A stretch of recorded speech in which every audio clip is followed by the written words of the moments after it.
Demi Allah saya katakan, rumah yang mewah sampai yang biasa hancur. Dan yang paling menarik bukan itu. Yang paling menarik hati kita untuk merenungkan, bahkan rumah yang masih bertahan pun dan masuk kategori mewah, tidak ada yang berani penghuninya untuk datang ke tempat itu. Dia lebih memilih mengungsi atau tinggal di tenda-tenda yang bahkan jauh dari kata layak. Pertanyaan saya, jadi yang selama ini dikumpulkan kerja keras siang dan malam, jadilah sesuatu yang mewah itu, kendaraan yang hebat itu, lalu untuk apa kalau tidak digunakan dan dinikmati ketika Allah memudah membalik itu dalam sepersekian detik? Lawan cemberut apa? Senyum. Jadi kalau istri cemberut, harusnya antum senyum. Cemberut dititipkan kepada istri bukan membuat antum supaya marah atau mengintegrasi, tapi supaya antum senyum. Antum pulang ke rumah, lihat istri sedang cemberut. Oh, cemberut, lawannya apa? Senyum. Sayang, kok cemberut? Kayaknya kenal. Sling, ada hadiah iPhone 14 Pro Max misalkan. Contoh. Dalam hidup itu simpel sebetulnya, cari lawannya. Sedih, lawannya apa? Senang. Ketika ada seseorang sedih, cari apa yang bisa membuat dia senang. Ya, ketika seseorang bisa sedang gelisah, cari ketenangan. Ketika ada seorang berbuat sombong, antum datang dengan kerendahan supaya mengajarkan dia kembali kepada sifat rendah hati ya. Kalau semua orang bisa melakukan semua ini, walaupun tidak mudah mengerjakannya, maka kata Allah hidupnya akan cenderung bahagia. Itu asalnya. Tapi problemnya adalah di sini ada setan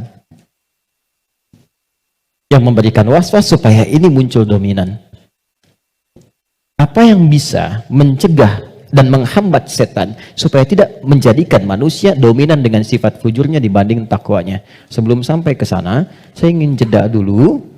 Saya ingin simpulkan dulu konsep dasarnya. Jika kita ingin menata nafas dengan baik sehingga tidak didominasi oleh nafsu sifat-sifat yang kurang bagus, maka setiap mendapati kekurangan-kekurangan atau hal yang kurang positif dari siapapun lawan kehidupan kita, maka cepat munculkan lawan baiknya. Kadang-kadang yang diuji bukan kita, yang diuji orang lain, tapi yang disasar hikmahnya kita. Itu namanya fitnah. Jadi fitnah itu tidak harus selalu tuduhan.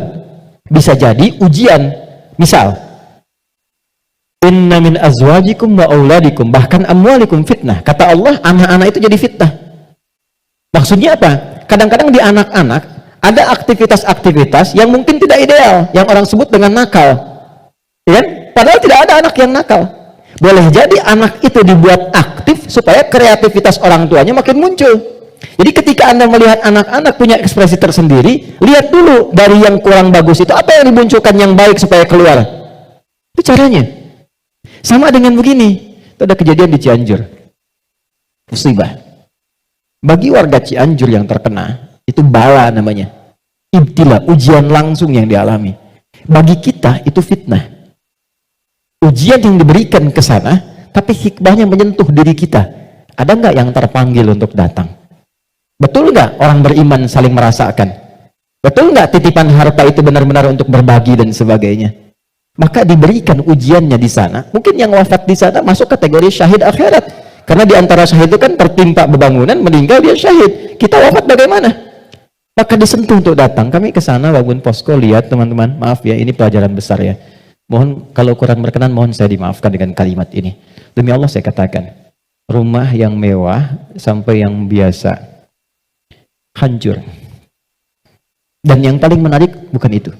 Yang paling menarik hati kita untuk merenungkan, bahkan rumah yang masih bertahan pun dan masuk kategori mewah, tidak ada yang berani penghuninya untuk datang ke tempat itu. Dia lebih memilih mengungsi atau tinggal di tenda-tenda yang bahkan jauh dari kata layak. Pertanyaan saya, jadi yang selama ini dikumpulkan kerja keras siang dan malam, jadilah sesuatu yang mewah itu, kendaraan yang hebat itu, lalu untuk apa kalau tidak digunakan dan dinikmati ketika Allah memudah membalik itu dalam sepersekian detik? Maka saya ingin katakan pada teman-teman, jangan sampai terjadi dalam satu masa, dalam satu waktu, sudah kerja, lelah, capek dan sebagainya, tapi karena hubungan yang jauh dari Allah, atau karena sebab tertentu, justru berbalik nikmat itu menjadi sesuatu yang bahkan tidak bisa dinikmati secara langsung. Itu pesan pertama. Tapi jangan disimpulkan bahwa di sana ada maksiat dan sebagainya, tidak ke situ arahnya. Boleh jadi mereka ditetapkan oleh Allah untuk mendapatkan kemuliaan karena datang keluarga-keluarga besar membawa sesuatu yang bahkan belum pernah mereka lihat sebelumnya. Yang nggak pernah menemukan makanan-makanan yang mungkin menurut kita enak dan layak.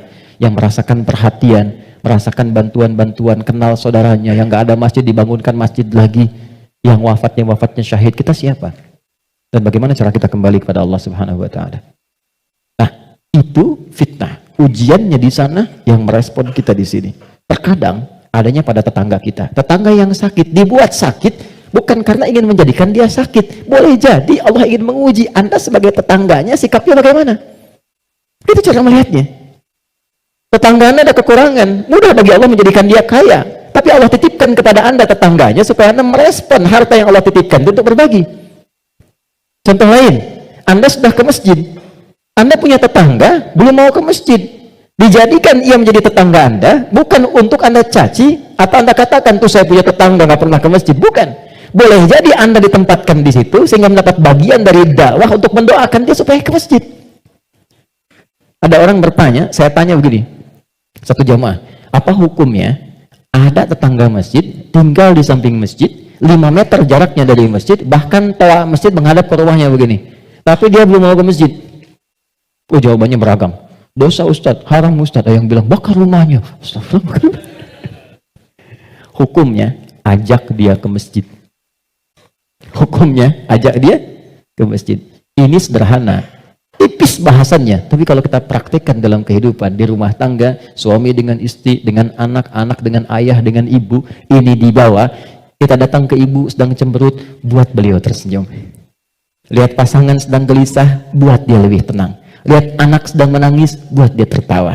Nabi SAW kedatangan seseorang menyampaikan, ya Rasulullah, si fulan berjuang fi sabilillah, ikut ke medan perang, tapi ibunya menangis. Dipanggil oleh Nabi, anak itu katakan, irja, pulang kamu, bikin ibumu tertawa seperti engkau membuatnya telah menangis. Ini konsepnya. Sederhana, tapi kalau kita bisa mengendalikan itu dalam kehidupan, maka kebahagiaan akan nampak di depan mata. Setidaknya itu kata Al-Quran. Oke, saya berhenti sejenak, kita dialog dulu. Nanti setelah itu saya akan sempurnakan tentang provokasi setan dan bagaimana mencegahnya. Ada yang mau ditanyakan? Saya perkenankan. Halo, kenapa menjadi diam begini? Ada yang mau bertanya? Atau saya teruskan dulu? Setelah itu baru kita bebas berdiskusi? Baik, baik. Tidak mudah untuk dilakukan, sikap seperti itu, mudah disampaikan, tapi tidak mudah dikatakan. Sama Ustadz juga begitu. Sama saja, godaannya sama, mau Ustadz mau bukan sama. Makanya jarang ada Ustadz ceramah bawa istrinya. Baik. Ini live gak ya? Oke, aman ya. Baik, saya balikan di sini. Kenapa? Karena sama, ada setannya. Ini poinnya. Ada setannya. Ini yang sudah berjanji kepada Allah, berkomitmen maksudnya. Pokoknya selama manusia hidup, siapapun itu, dan apapun statusnya, dia pasti memberikan waswas, menggoda lewat sini. Supaya ini ditekan. Ya, supaya takwanya ditekan, yang naik yang ini, yang buruk-buruknya. Maka bagaimana cara mencegah godaan-godaan setan itu, sehingga kita manusia tidak terbawa dalam nuansa provokasi setan, sehingga bertransformasi dari pribadi yang lembut, ini berubah menjadi pribadi yang kasar, yang kotor tindakannya dan sebagainya. Maka yang pertama kata Al-Quran, teruskan ayatnya, waqad khaba man dassaha. Ingat ya, kalau sifat fujur itu diperturutkan, diikuti, dusta diikuti, sombong diikuti, jadi perilaku jadi sombong, belum apa-apa sudah mulai pamer, sudah macam-macam dan sebagainya. Perhatikan, khab, pikirkan dulu kata Allah kalau mau sombong, pikirkan kalau ingin dusta, pikirkan kalau ingin berbuat hal-hal yang buruk. Khab, muaranya, ujungnya pasti kehinaan. Ini. Jadi sebelum berbuat sesuatu yang menyimpang, kalau Anda ingin berkata kotor, pikirkan dulu. Karena ketika itu keluar, Anda akan terhina, kata Allah. Anda akan terhina. Kalau bukan ada yang di hadapan, orang lain yang akan tergerak untuk menghinakan itu. Karena itu tidak sedikit orang yang mengeluarkan kata-kata kotor dalam kehidupan terekspos kemudian, bukankah dirinya jadi rendah?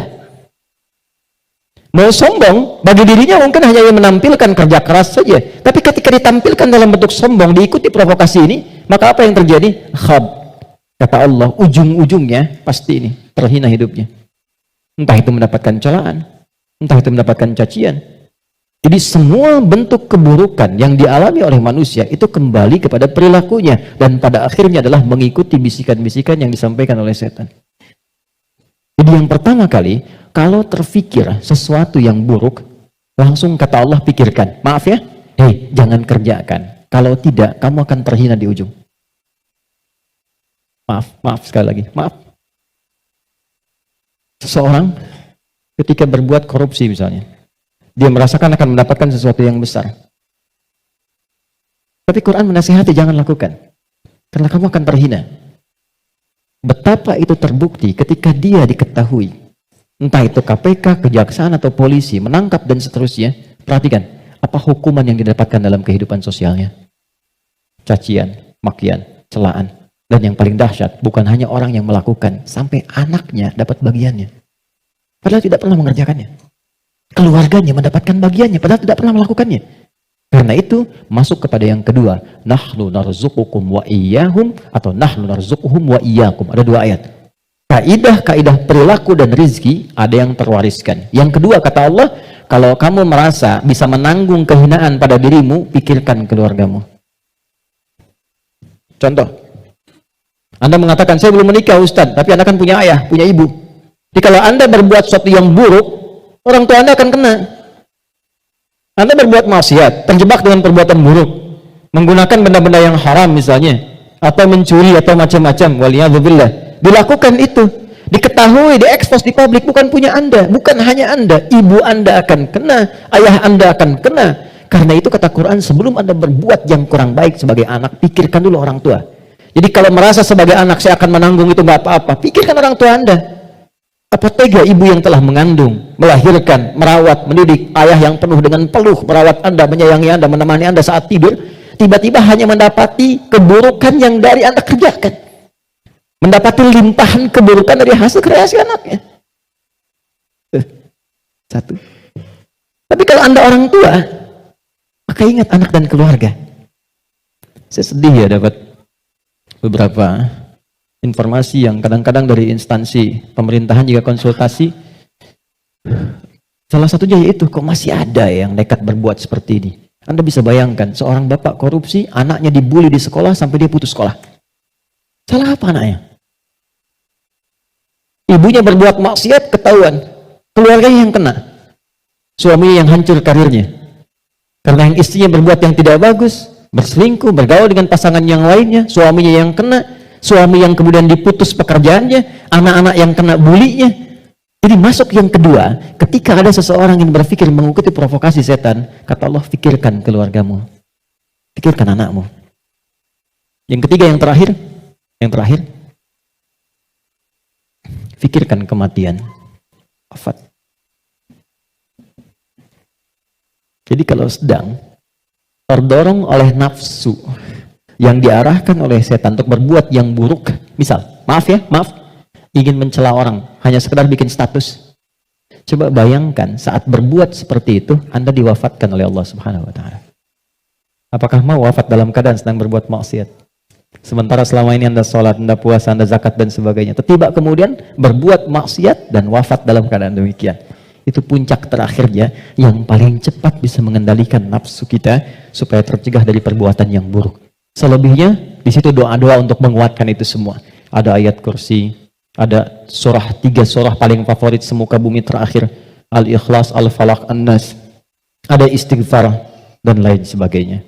Nah itu jalan-jalan yang bisa kita lakukan. Dan sebagai penutup, kalau sudah pernah terjebak berbuat seperti itu, bagaimana cara kembalinya? Ini ada jalan rel. Salah belok ke sini. Ingin balik lagi supaya ke jalan yang benar. Balik kembali. Kembali ke jalan yang lurus, yang benar. Untuk menempuh jalan yang lebih baik, dalam bahasa Arab disebut dengan taba sifatnya disebut dengan taubat.